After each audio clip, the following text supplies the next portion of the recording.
अच्छा, आप देखो तो इंसानों को हमेशा से ये लगता है कि वो कुछ स्पेशल है, राइट? तो वो मतलब आप देखो कि 1.7 मिलियन स्पीशीज़ हैं, करीब 17 लाख स्पीशीज़ हैं और हम उनमें से एक हैं और हमें लगता है कि इन सब में हम कुछ स्पेशल हैं।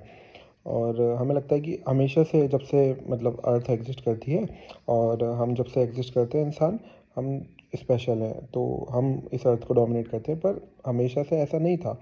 आप देखोगे युवल नोआ हरारी अपनी बुक द सेपियंस में बताते हैं कि हमेशा से इंसान फूड चेन में डोमिनेट नहीं करते थे। अर्थ को डोमिनेट हमेशा से इंसान नहीं करते थे। आज से लाखों साल पहले जो डोमिनेट करते थे वो थे लायंस, एंड उनके बाद वुल्व्स, हाइनास वगैरह आते थे। पर फिर क्या होता है कि फ़ायर की डिस्कवरी हो जाती है और फायर की डिस्कवरी से एक जो बहुत बड़ा फ़ायदा होता है वो ये है कि हम खाना पका के खाने लगे बेसिकली। और खाना पका के खाने का ये फ़ायदा हुआ कि हमारे स्टमक को अब कम एनर्जी लगेगी उसको पचाने के लिए, तो जो एनर्जी बचेगी वो ब्रेन में जाएगी बेसिकली। तो इसी के चलते 17,000 साल पहले क्या होता है, कॉग्निटिव रिवॉल्यूशन होता है। और कॉग्निटिव रिवॉल्यूशन क्या था कि हमारे ब्रेन में कुछ चेंजेस हुए और कुछ एबिलिटीज़ उसमें आई, जिससे हम कम्युनिकेशन बेसिकली एक दूसरे से करना सीख गए और लैंग्वेज का इन्वेंशन हुआ। हमने कुछ टूल्स वगैरह का इन्वेंशन भी करा। तो इस सब के चलते क्या है ना, फिर मतलब रिलीजन का इन्वेंशन भी हमने करा। उसका फ़ायदा जो हमें मिला वो ये था कि अब हम बहुत बड़े भीड़ को इकट्ठा कर सकते हैं और उनको एक जगह रोक सकते हैं और उनको उनसे कुछ भी करवा सकते हैं बेसिकली।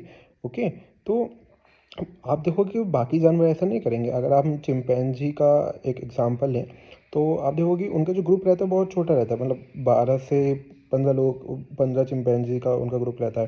सेम इंसानों के साथ ऐसा था पहले, बट कॉग्निटिव रिवॉल्यूशन के बाद, रिलीजन के इन्वेंशन के बाद, लैंग्वेज के इन्वेंशन के बाद ऐसा नहीं रहा। अब हम लाखों लोगों को इकट्ठा कर सकते हैं। एंड उन्होंने हरारी यही बोलते हैं कि हम हमेशा से कोई डोमिनेट नहीं करते थे और ये बेसिकली एक इवोल्यूशन हुआ और आज हम डोमिनेट कर रहे हैं।